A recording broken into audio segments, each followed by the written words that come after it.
Hizi sahani gani unatumia?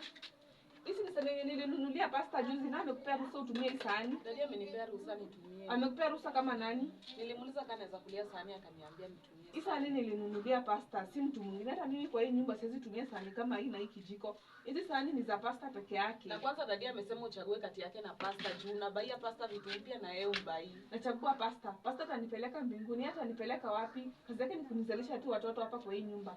Amenizalisha watoto 3, huyu ni 4.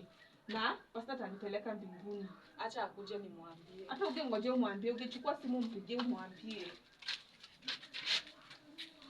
Kwanza ni nguo gani umevaa? Ma, nguo iko na shida gani tena? Kutoka lini tukaanza kuvaa hizi nguo? Mama, si nguo iko sawa. Hii nguo iko sawa. Iko sawa. Haiko sawa. Hii nguo inakushika shika hivi. Mama, nguo iko sawa. Unaenda kuonesha babako nini?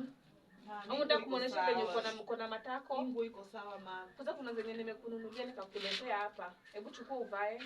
Mama, hizo nguo zinakaa hivyo. Mimi siwezi vaa hizo za washosho. Hebu enda upime hii kwanza, nimepelekea pasta akaombea. Mama, hadi nguo unapelekea pasta aombee? Nimempelekea aombee. Mimi siwezi vaa nguo kama hizo. Maspiriti za huyo. Mama, mimi sivai nguo kama hizo. Fuate. Siwezi vaa nguo. Hebu enda uvae, shika uvae. Mama, hizi ni nguo zinakaa aje? Vaa hiyo. Hiyo ndio nenda nayo kanisa Sunday kwanza. Hebu vaa. Mama, hii nguo inakaa hivi ya washosho. Vaa hiyo skirt. Mimi sitaki kuvaa. Acha tu niende, mimi sitaki kuvaa.